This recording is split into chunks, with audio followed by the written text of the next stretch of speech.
Okay, Greg, I need to know. You're a former musician. You know people in the music industry. You have friends that are on a radio. Heck, you have a friend that owns a record label. He was Who I will guest. be seeing on Wednesday. You will be seeing on Wednesday. I will be seeing Yeah, probably both my friend in radio yeah, and her husband, who owns the record label, because we are going to see, yeah, Kel and I, hate yeah, to say that, yeah. are going to see the Interrupters do an acoustic set on the top of the Dine Alone records. All right. And I'm trying to remember. So He was the owner of the record label was guest number I think 5 or 6, like really early on.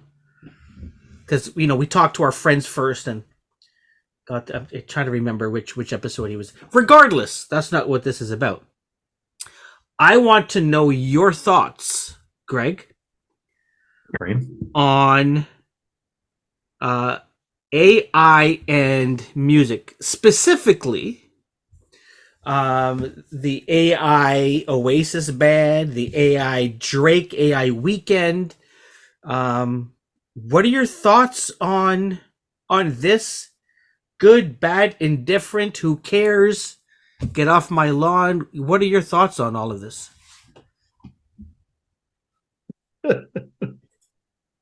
uh, this isn't going to be good for the pre-show. You have no thoughts. I don't know what you're talking about. Holy shit. Welcome to, and that's the pre-show. As Ed the Okay. Sock would say, this is a music podcast.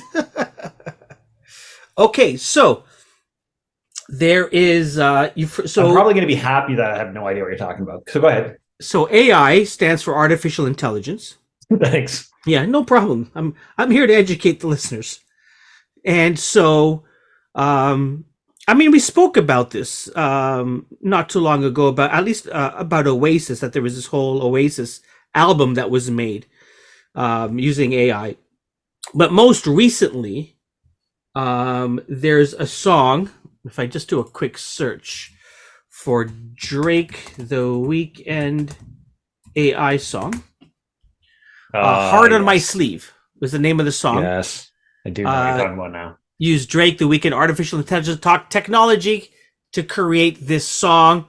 Some DJ put it together, put it up on Spotify, and it was like the hottest song for a minute. Look off. Yeah. Um, yeah. So Well, if it can bring Drake and the Weekend back together, were they ever then together? I don't know. I thought But there's a whole thing between the two of them. yeah, What kind of podcast is this show? it's there's Uh, a really good episode by a podcast that's obviously not ours. because it's a really good episode. Because it's a really good episode. Okay. Um, Rolling Stone podcast, and I'm gonna get you the name of the episode. So it's a Rolling Stone Music Now podcast, and the episode was released today. It's called AI and the Weird Future of Music, and it has Grimes' manager as a guest on, and Brian Hyatt, who's the host of the podcast, and him have a chat about really AI in music. And they don't talk about, is it good, is it bad? Well, the questions come out like that, like pick a side, but really, there's a lot of it's neither or. It's a tool, as I think what the discussion came down to. And how do you use it? There's a lot of people that are excited about it. There's a lot of people that are upset about it. There's people that are felt duped. But yeah, it's a very interesting and insightful conversation. Go check it out. Rolling Stone Music Now. The episode is called AI and the Weird Future of Music. Or you can just listen to this front part of the podcast. Both of them will tell you the same thing. One more intelligently than the other. I can probably guess which one is more intelligently presented. I think it's obviously it's also going to come down to what we talked with when we had Robin Stewart on, and we were talking about the legality of it and who owns the property, and Yeah. and then you get into in that case of the Weeknd and Drake, it's like you can't use somebody's likeness. You can't use their visual likeness for an advertisement unless you've hired them or engaged them in some way. Yeah. So how could you use their voice True. in a song that they're not in? Yeah. And that's the pre-show. Deep thoughts. Deep Thoughts with Greg Handy.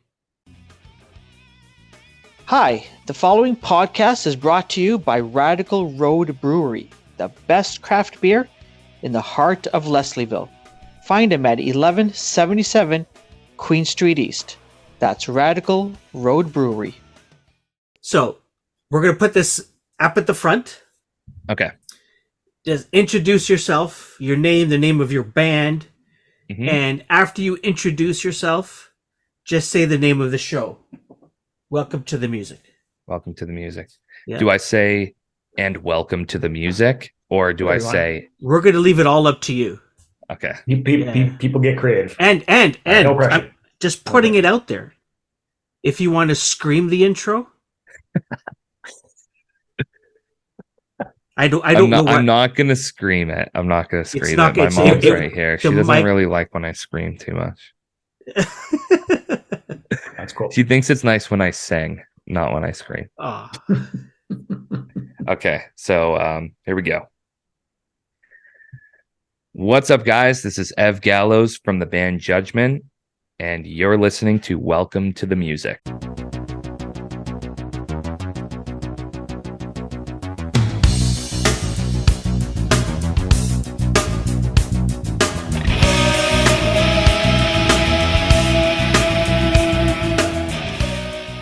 You are good. Unless you're going to start screaming at us.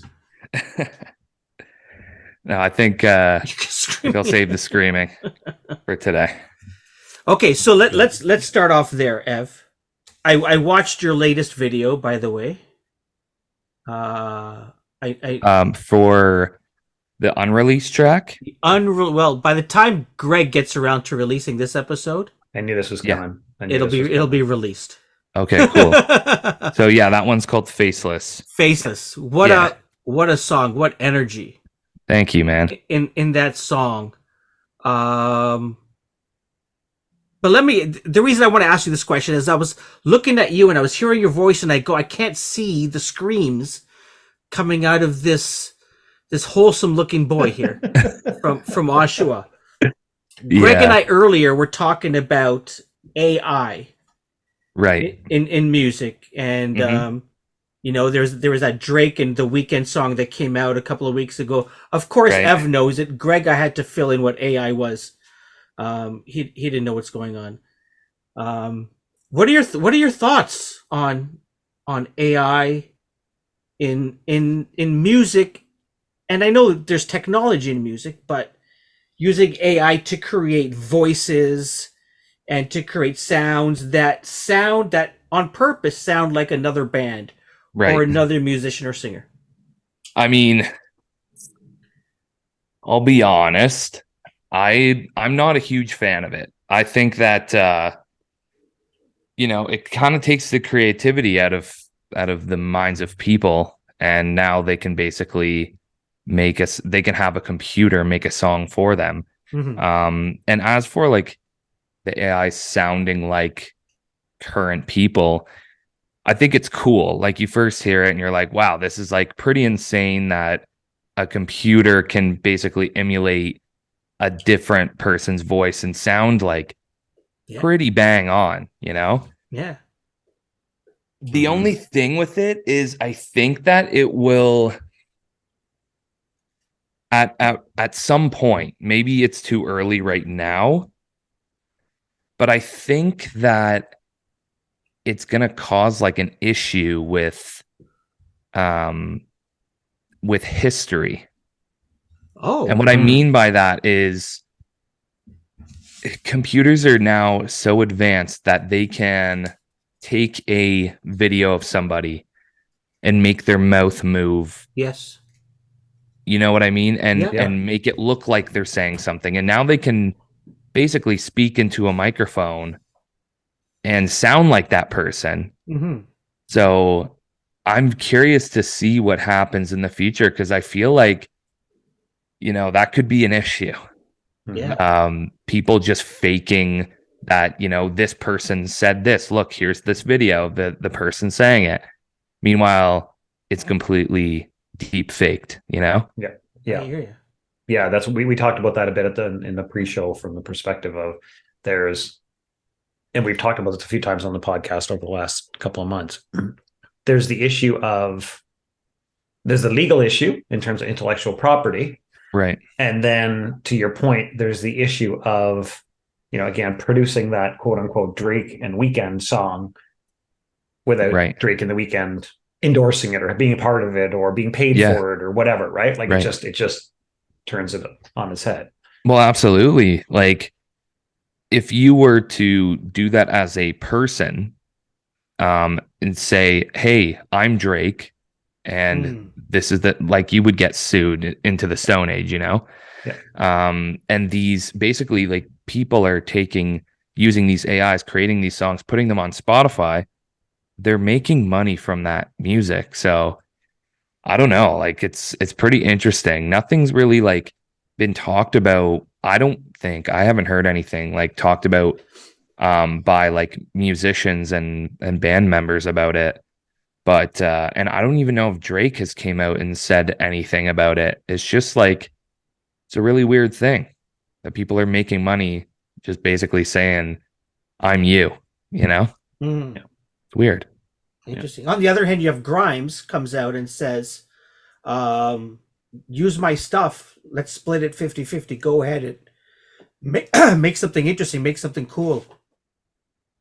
Is that in the Rolling Stone article? Is that in the Rolling Stone article that you were talking about? That's the Rolling Stone. They talk about it in the Rolling Stone podcast. Yeah, that's for sure. That's very interesting. I mean, she's doing nothing and getting paid for it, so I can see how she would be intrigued by it, But I don't know. To me, like the most fun part about being a musician, to me, is the creation aspect. Like I just love like creating my own thing in the arts, drawing, singing, acting, anything like that. Taking pictures even. I just like there's a creativity in it that makes it your own. And now it's like these AIs are basically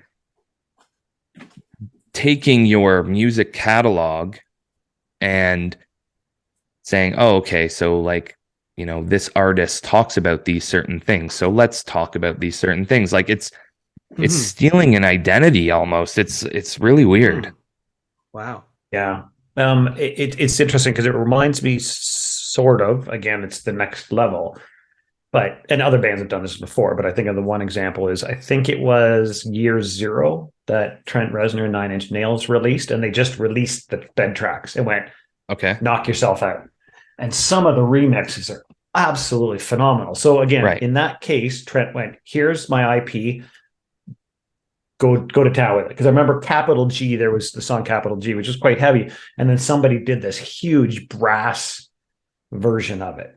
Right. And it was so cool and so different. But again, Trent went, here it is, knock yourself out. Whereas, just to be able to take the technology and do that is it's gonna be interesting. It's gonna be interesting to see where this goes. And I mean, we're just at the beginning of what this can do and what people will be able to achieve with it. I mean, like like remixing, I feel would still be different, because you're Yeah.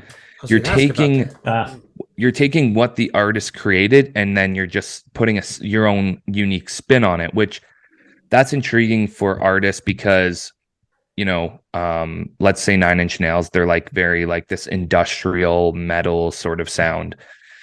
They can have somebody remix their song into like like a full EDM track.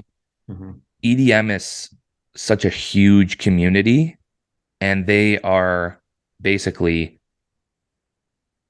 getting into that community by somebody remixing what they have created already. Yeah.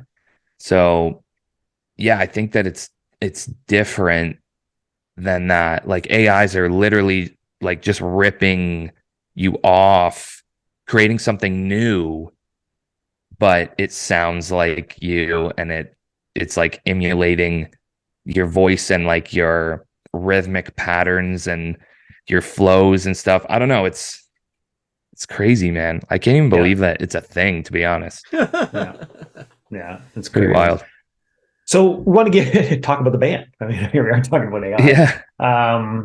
But so Judgment, really keen to know, like, from your history as a whether a young kid, a teenager, whenever, like, how did you get into music? What was sort of that aha moment that you thought, man, I can do this, or I want to do it? Man, I knew from like kindergarten that I wanted to be a rock star. That's like what I said to my teachers when they said, "What do you want to be when you're older?" I said, "A rock star." There was like countless projects that we'd have to do based off of what you want to be when you're older, and they would tell me, okay, that's cool, but you have to pick like a realistic career. And I just teacher wouldn't, or a firefighter or right. Yeah, Right. And veteran.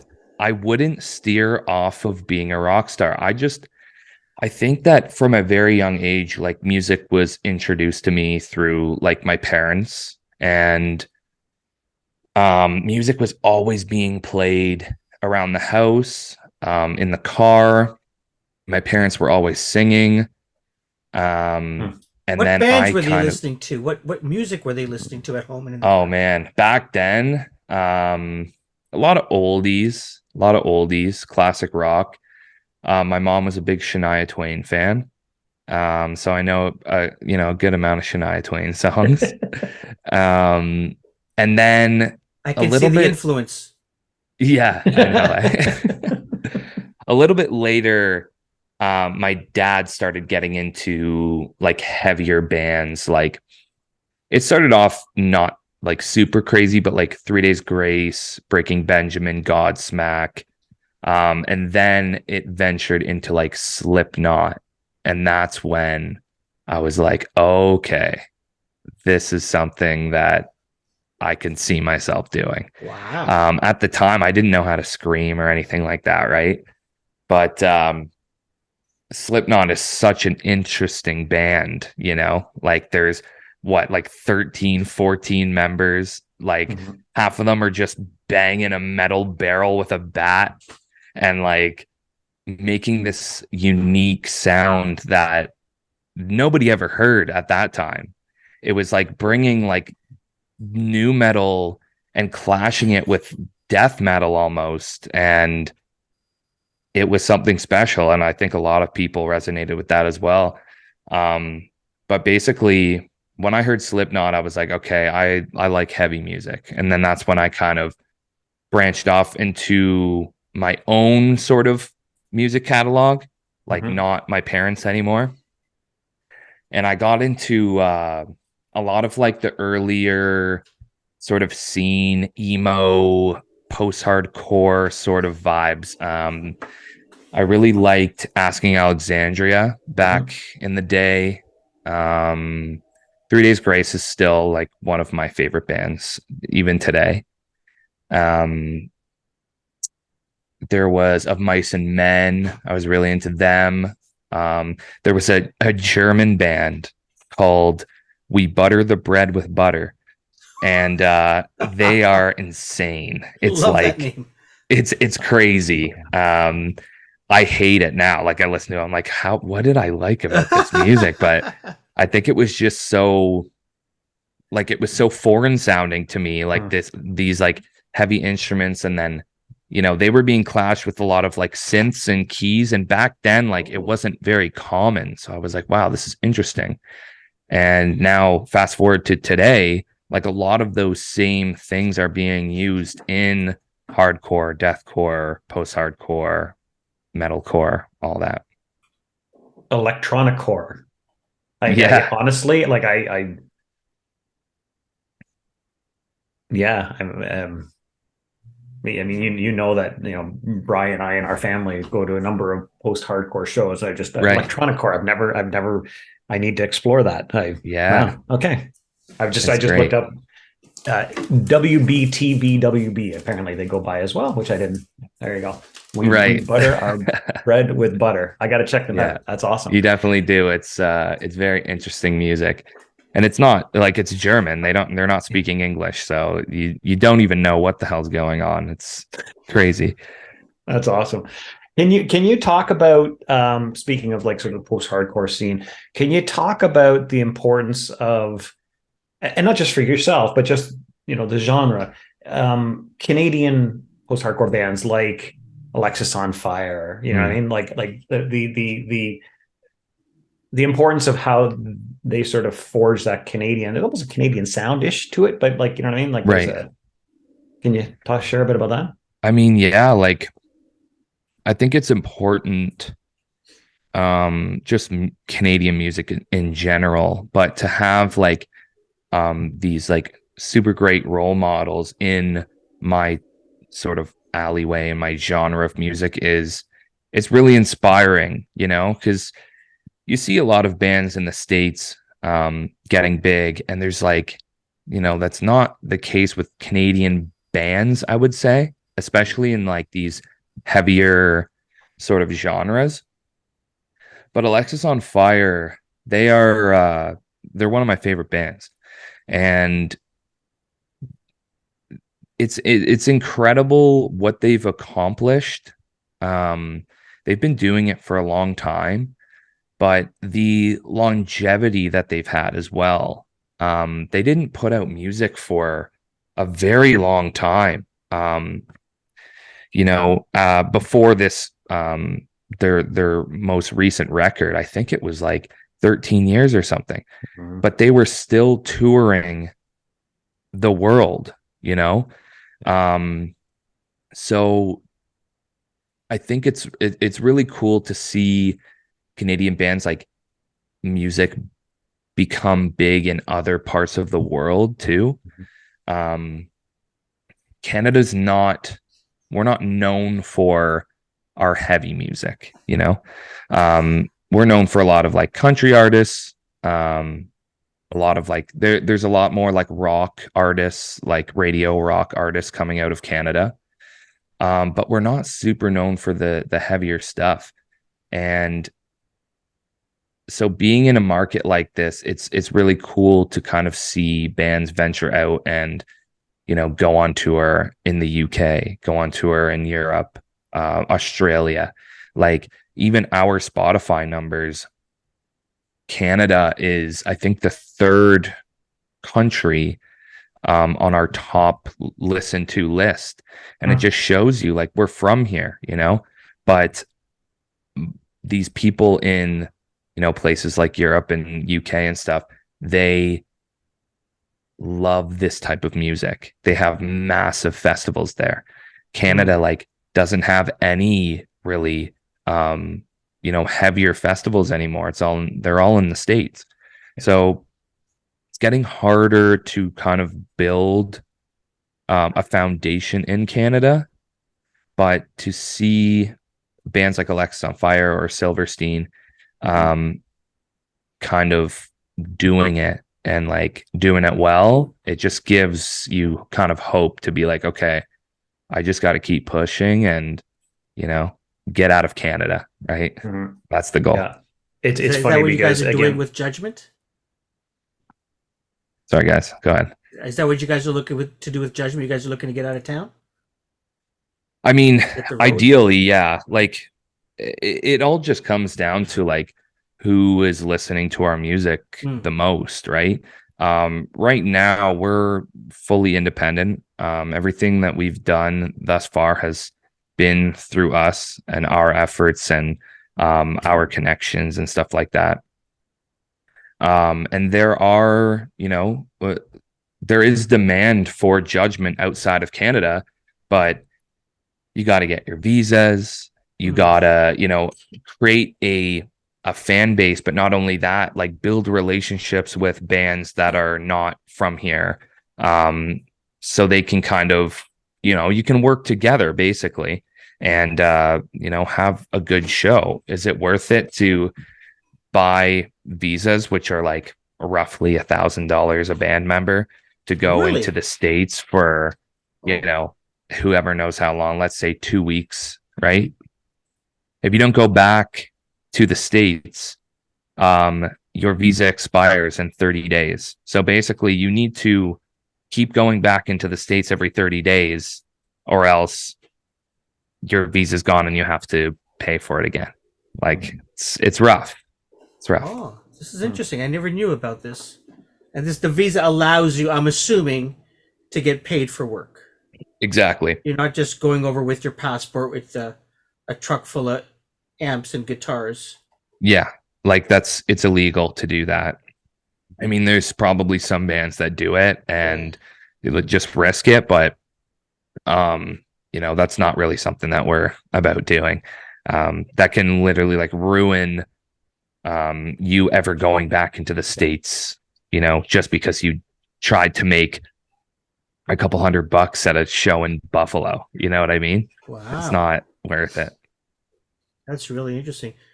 So is there, now I'm assuming you guys are independent because you guys are relatively new. But is there a desire in an effort to help with some of these costs, like visa maybe, or connections with gigs south of the border or even in Europe, to want to get signed by a label or hook up with a label that can help support that? I mean, definitely there is. The way, if you can do it on your own, then that's the best way for you to make the most amount of money for your band. It's a lot harder that way because you have to do a lot of the hard labor stuff yourself, but the payoff is really good. So if we were to get signed to a label, hypothetically, there's always a contract involved, and then we would be giving them a percentage of our earnings across the board. Yeah. But in return, they, we're a part of their label where they now push our music. They now get it in front of people. They now book us shows and they put us on, bigger bills, on, bills with bands that are a part of their label that are bigger, because ultimately they want those bigger artists to help the smaller artists to get their revenue up, because in turn it makes them more money, right?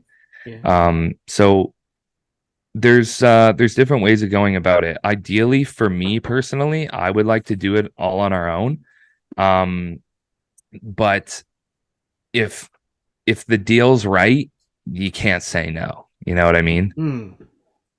Sure. Yeah, that makes sense.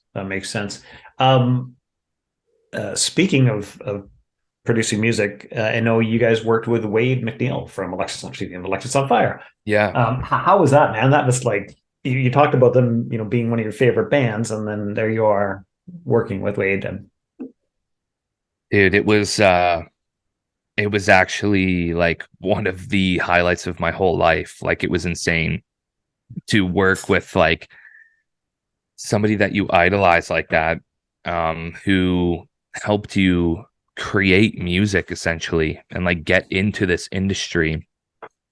Alexis on Fire, like I said before, they're literally my favorite band of all time, regardless of if they're from Canada, or if they were from Canada or not. They're still my favorite band. So I mean, um, we had messaged Julius Buddy, who produced basically all of Alexis's stuff up until Old Crow's Young Cardinals. We just shot him a message. We found out that he produces out of Hamilton, which is like, I'm from Oshawa, so it's, roughly like a hour 45, 2 hour drive. And it took him a while, but he hit us back up and he was like, I like what I'm hearing. I would like for you guys to come down to my house and take a look at the studio and come meet me. We're like, Sure. okay, sounds good. We went down there. This was like years back now, like maybe 4 years ago, 3 or 4 years ago. And it was like the weirdest interaction because we were kind of like, this is so cool, but like, we don't really understand why we're here yet, And he was just basically just, Julius is a very stoic guy. He's very like laid back. He's a man of few words, but they're all very wise words. So basically, he was just sitting there listening to us talk about our drive and our passion for music and what we wanted to do with him and where we wanted to go. And he was asking questions, but they were very spread out. And he listened to our answers and he was basically like, I like you guys and I'm down to work with you guys. Before we actually worked with him, he had invited us up to a couple different like get-togethers that he was having, like industry people and stuff like that, for those like 3 years basically. And it was like maybe once or twice a year we would go up there and see him, and that alone like grew our relationship with him. And he's like now like I would consider him a friend, and I'm sure he would probably consider me a friend as well. I text him, like just say, hey, how's it going? Give him a call once in a while, it's a cool relationship. So when we were about to go into the studio to record our single Crashing Down, he had said, Wade is interested in starting to produce. Do you guys mind if he co-produces the song? We're like, what? Like, of course. What do you mean? Of course. So the whole like getting there and seeing him, it was just surreal. I probably looked like just an idiot because I was just like so stunned, and I was like, I turned the corner and he was right there and he stuck his hand out, and then his like raspy voice, hey, I'm Wade. Like, yeah, dude, I know who you are, man. That first interaction was interesting. When I get nervous, I talk a lot, and I went out for a smoke, and then the other guys came out and they were like, you're pretty nervous, eh? I'm like, can you tell? And they're like, yeah, you won't stop talking, man. I can't help it. So, but now we just recorded our new single Faceless, which will be out by the time this podcast comes out. Probably weeks before. If okay, according to so Greenman. It'll be out for a little bit. Anyway, sorry, go ahead. Yeah, it's okay. It was a totally different experience because it was almost like we had already we started building a relationship with him prior, and this time it was just like, you walk in, hey boys, how's it going? Like hugs, you know what I mean? And I was just like, holy shit, I'm hugging. Like, can I swear on here? Yeah. Holy shit, I'm hugging like one of my like favorite guitarists that walks the earth. And it's just that second time was like not as like crazy in my mind, but there were spurts and moments that were like, wow, man, I can't believe that I'm doing this. This is so crazy. Yeah. That's very cool. Speaking of Crashing Down, I wanted to talk about, because you guys put a lot of effort into your videos, the good quality, like if you know what I mean, like they're very well produced. Are you producing them yourself, like as an independent band? Yeah. Some really great quality content there. Appreciate it. So basically, a lot of the times, I'll have like, because I write the lyrics to our song, so I already have like kind of an idea of what a music video would look like. But I can't take all the credit. The our I guess director, Rob Spadafora, and he shoots all of our stuff. All of our music videos that we've ever put out has been shot by him.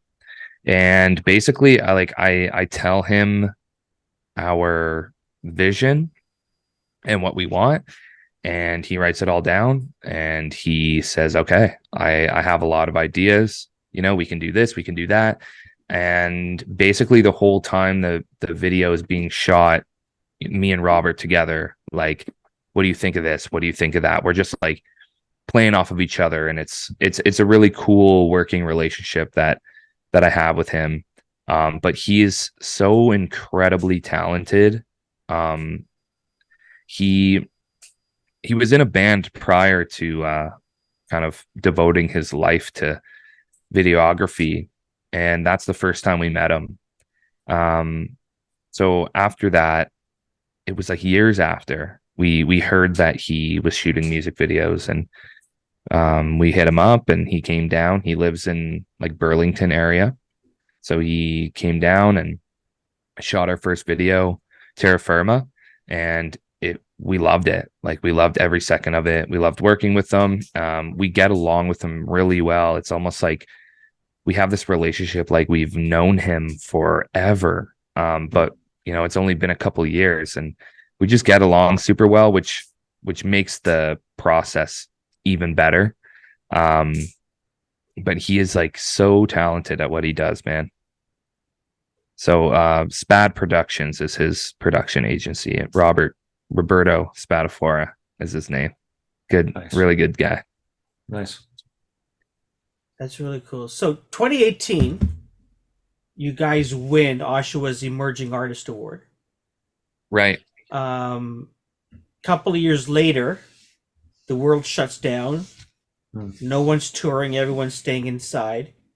For a young band, did you think, shit, I got to figure something else to do? Or maybe there'll be another band in a couple of years. Like, you didn't think this was going to last, 2-3 years.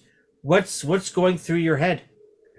So the time we won Best Emerging Artists, we were formerly called Poor Judgment, and we made pop punk music.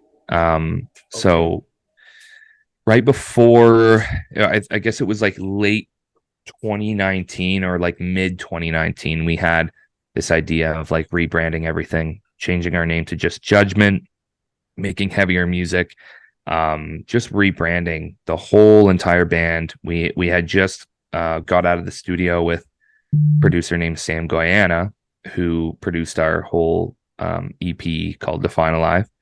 And we said, I think this would be good. Like, we're switching genres, so I think it's only fitting if we change the name. And we were always getting these remarks when people would find out our band name's Poor Judgment. They would say, "Oh, I made Poor Judgment back in my day," like so many times. And though it's true, people make these poor judgments. Judgment to us had always meant like we are poorly judged. You know what I mean? Like in society, everybody judges. It's a natural thing that people do. You look at something and you judge it. It doesn't matter if you are the best person in the world or the worst. There's one thing in common, and it is that you judge something or someone the very first time you see it. And I always felt like I was judged poorly when people first meet me. I'm a bigger guy. I got a neck tattoo and a beard. Like, a lot of people think that I'm scary or I'm going to be an asshole the first time they meet me. And then when I meet them, I'm talking how I've been talking to you guys, and they're like, wow, you're so well spoken, and I thought you were going to be a dick. And I'm like, well, that's why the band name is Judgment.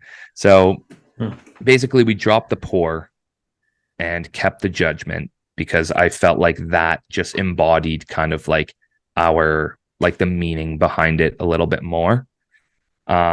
So we had no idea that the world was going to shut down. So at the very end of 2019, we said, we are Judgment, and we got new music for you, and we're so excited for you guys to hear it. March rolls around, which is when we were going to drop our first single, and everything shuts down. And Wow. it was really difficult at first to kind of navigate, like, how to be a band in a world that's shut down, where you can't play shows. You don't know kind of like when everything's going to open back up, and all this stuff. And we had just like gotten out of the studio. We made this record, we changed our name, and it just felt like, what the heck is going on now? Like, how are we supposed to like smoothly transition when we have this big roadblock in front of us now? Yeah. It was difficult, but and there was definitely ups and downs throughout it. Mental health issues and whatnot. There was times where I thought, man, is like, when is this going to be done? And is this even what I want to do? Like, I wanted to play music my whole life, and now things are so different. How much is this going to change the music industry, and do I even want to be a part of it anymore? Huh.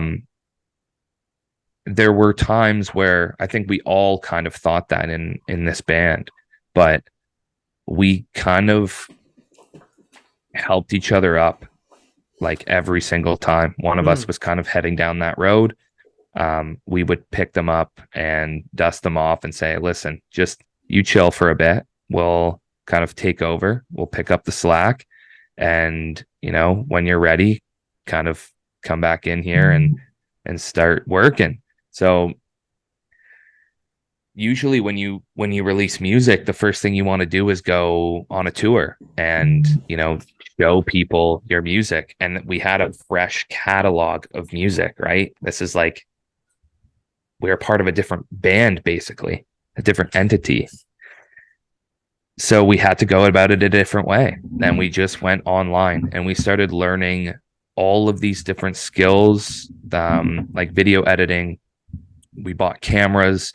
We started shooting our own YouTube videos. We started a podcast back in the day, where that's long gone now. But at that time, it was great because it kept us, connected, involved with the band. We were still meeting people at that time. It wasn't like completely shut down. And then kind of when the 6-foot rule kind of rolled around, we were like, okay, we can't have people at my house anymore. We got to do it online. And it just like wasn't vibing for what we were personally doing. And so we stopped that, but we continued in different ways to like push our band forward. But I still remember our first show back. It was an outdoor show in Oshawa. And it was like, it just kind of made everything worth it. And we learned all these skills that we probably would have never learned if that whole thing didn't happen. And we got way more educated on like how to like market your music and how to promote your music online and how important it really is. So there was a video I made. This was not that long ago. This was when Crashing Down had happened. But again, like, these are all skills that I learned throughout the pandemic, and like talking to the camera, being comfortable talking to myself, and scrolling through Instagram and TikTok and finding out like what is clicking for people that is making them stop and watch a video. So I made this video on, and I put it on TikTok, and it got like 20,000 views in like a couple days. And I was like, okay, like this is cool. And all of a sudden we start seeing the follower count go up and on my TikTok, and then it was even affecting our music streams and our Instagram following. And I was like, okay, like I might as well post this on Instagram now.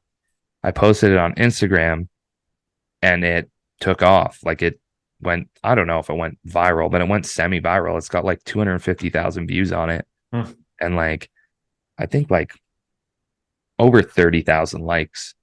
But that video like took our song and our following on Instagram, and it just went like skyrocketed. We went from 4,000 followers in November to almost 14,000 followers today. And I mean, we did a lot of stuff in between that time, but I think that video was like a huge part of it.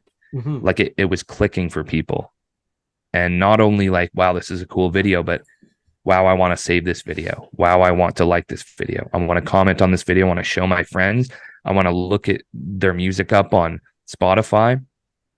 And our numbers just went up. So in this weird way, I got to thank COVID for like teaching me like these weird skills that I would have never learned if it didn't happen.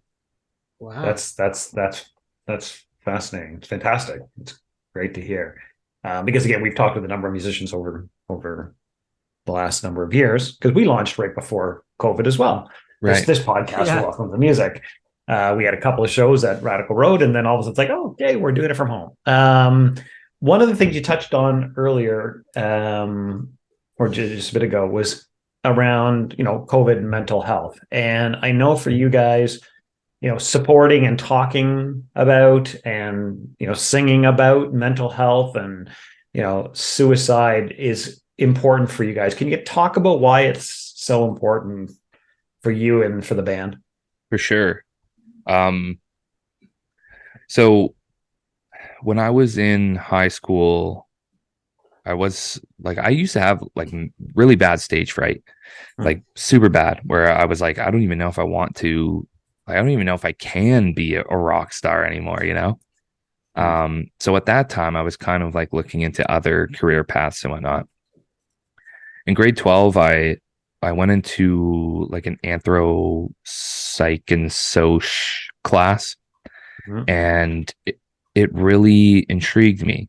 And I've always had this thing where people like to talk to me about their issues and hear my advice and whatnot. And in that class, I was like, wow, like this is so interesting. And I really enjoy helping people. Maybe I can be like a therapist or something, or like a counselor, something along those lines. I was not good in school. I skipped a lot of classes. I smoked a lot of weed. And my mom was not a fan. She's right. That's your mom who's there? Yeah. My mom was Is not mom a fan. a fan now? Oh yeah. Yeah. All right. But I remember so I didn't graduate, and I went back I called it a victory lap, but it wasn't a victory lap. I went back because I needed to get credits to finish school. But at that time I was 18 years old, so I could sign myself out. So my mom would, well, actually at that time I was driving, but I would go to school and I know what time my mom leaves for work. So I would just sign myself out as soon as I got to school and then go back home. And there was a couple times where she came home for lunch or like forgot something or whatever, and she would see me there and be like, what are you doing here? And I'm like, oh, I wasn't feeling well or whatever. And da, da, da, da. She's noticed that she wasn't getting calls, like the school wasn't calling her because I'm signing myself out. I'm old enough. So one day she came into the basement and she's like, okay, what's going on? And I'm like, I hate school. Like, I can't do this. I just want to work. Okay. I can't do this. and she saw like how depressed I was. Like it was really affecting my life. Oh, wow. Like it was bad. And she said, if you don't want to go to school, then you better get a job, a full-time job right now. So I did. And she let me drop out. And it was the best decision I ever made, because I feel like I made way more progress and learned way more working at such a young age. I started working at like 17 or 18 full time to now, still in the same sort of industry. But what I'm getting at is, at that time where I thought that I wanted to be like a counselor or just help people in general, Yeah. I started getting back into music. We started our band shortly after high school, and I was like, this is the best of both worlds. I can write and help people with my lyrics and my music while still creating music, So I was like, this is like the perfect sort of scenario. And, when I first started writing music, I was very young. I think I wrote my first song by myself when I was in grade 4. And it was like a breakup song. And every song after that. Yeah. Every song that I wrote was like a breakup song. Who did you break up with? Like your teacher? Like who were you breaking up with? Dude, I was a player back in the day, man. Back in elementary school. Jeez, man. Oh, and it was because I played guitar, I think, probably. Sure. Because I did talent shows back then, even though I had like mad stage fright. Yeah. It wasn't until like grade 7 and 8 where I was like, this is like really affecting me. And I couldn't, like, I would sign up for the talent show, I'd move on, and then I would like go, like be about to go up, and I would start crying, and I'm like, nope, I'm not even going up. They're like, you have to go up. I'm like, nope, I don't have to go up. Wow. I'm not going up. And then, yeah, so after that, it was rough. But basically, when I made this decision, I like had a conversation with myself, and I was like, if you want to do this, you can't have stage fright. You gotta face your fears and you gotta do it. So I did. I just, like, from then on, I just said, fuck it. And that's what I did. Was it a little bit challenging at first? Yeah, it definitely was. But, after a year of like playing shows, you're just like, it's like normal. And then that fear and anxiety, the stage fright that you get, it's really what it is adrenaline. And you're like, at least for me, and I channel that on stage. And being in a band that plays heavier music, I can go wild on stage. Like if you were to see me on stage, which you have, but I think did you come to one of our shows before? I haven't yet. I haven't yet. Oh no, it was we were at the Elmo. I think met that's at where I Elmo, saw you. right, We were yeah, watching yeah, a band yeah, together. Okay, right. yeah. So, and you were so quiet, like, yeah, that's what I'm saying. Like, and then I hear the music, I go, what? yeah, and that it throws people off for sure. But yeah, man, that's just, it was a wild journey, but here I am, and That's awesome, I can kind of take out the anxiety on stage. Like I'm like a different person on stage. Yeah, like sure. I roll around, I jump on people, I go into the crowd, and I'm like in the mosh pit. Like I go insane, because a lot of my favorite frontmen do the same thing, and it just like makes the show so much better as an audience member.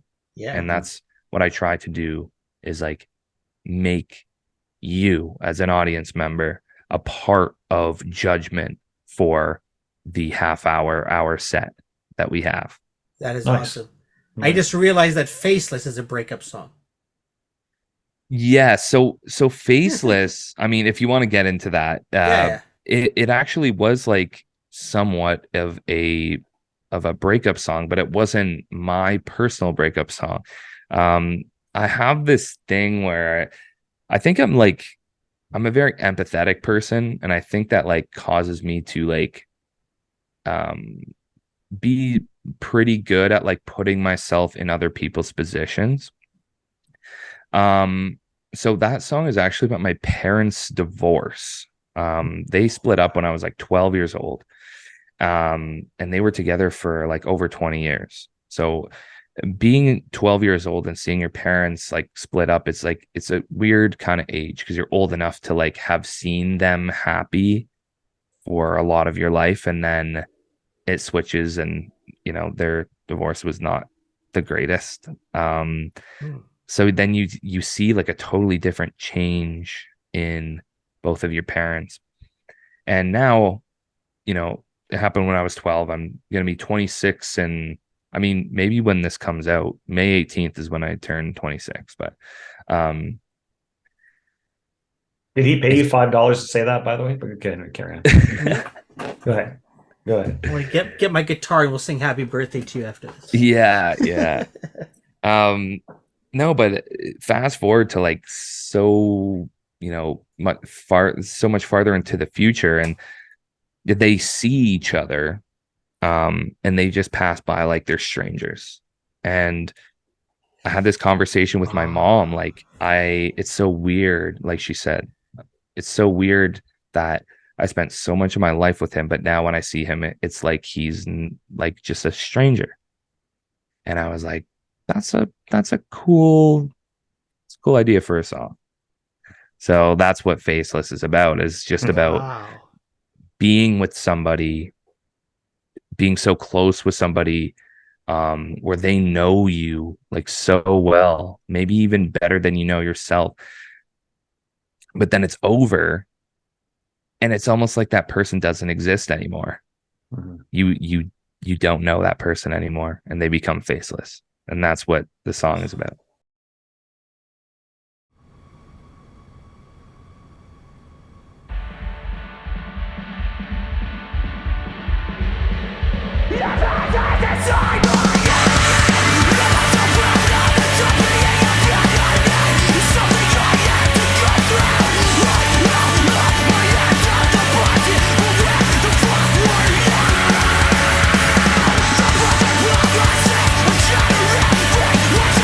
What's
That is a great song.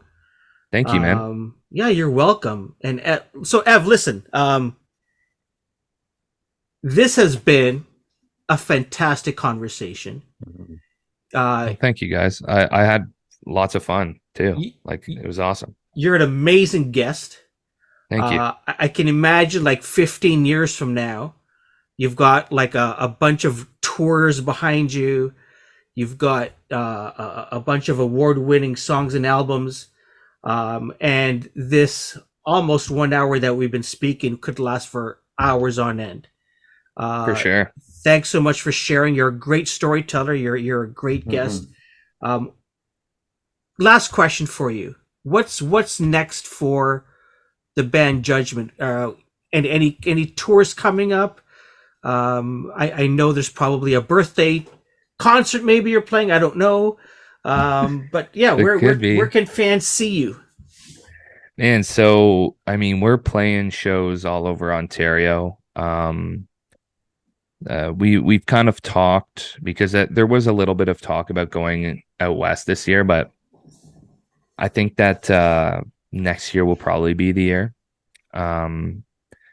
We need money for like a van, so that's kind of the focus right now, so that we can actually go to BC and back and be able to sleep in, like a short bus even, but basically what's next for Judgement is like we want to release songs very frequently. So our goal with, for this foreseeable future is to release a song every 3 to 4 months. So that will be happening. Like I said, we play shows left, right, and center. Off the top of my head, this is going to drop in a couple weeks. So it should drop before May 21st, probably. That's our show in Barrie, with a really cool band called Nightwell and some other special guests. And that's a house show, which they're always super fun to play. Then we are at the Biltmore in Oshawa, June 17th. Hometown shows, they are always wild. If you guys can make it to that one, like you guys will have a time. Everybody shows up and shows out, man. It's like, it's so electric. It's insane. We're a part of Canadian Music Week this year, which is really cool. Our show, the dates are being switched around a little bit, but I think that's June 6th. It's a Tuesday at the Horseshoe Tavern, which historic venue, Toronto. Great venue. But that's just a showcase, so it's a totally free show. Anybody's like welcome to come through and check us out, support us in any way. There's definitely going to be more shows down the pipeline. If you guys are interested, give us a follow at Judgement CA on all of our social media handles. Our Judgement CA, that is where you will find out where we are playing and if you can come. We also have a website, which is www.judgmentband.com. .ca. I think we do own. Do you own both. .com as well? Yeah, I think we do own both. It just .com goes to .ca. You're right. Yes. And there you can find out more about our band. There's also, we have our merchandise on there, shirts, sweaters, whatever. If you want to support in any way, I always say this on stage, if you want to support any bands, the number one way to support them is through merch, because majority of bands get 100% of the money that they get from merch. So if you enjoy any band that you're seeing, buy some of their merch. Awesome. Again, thank you guys. I really appreciate your time and having me on here. It's been a great talk. I really enjoyed myself, and we definitely have to do this again. Ev, looking forward to it. Thank you so much for your time. For sure. All right. Thanks, guys. Take care. Thanks, Ev. Cheers. Bye.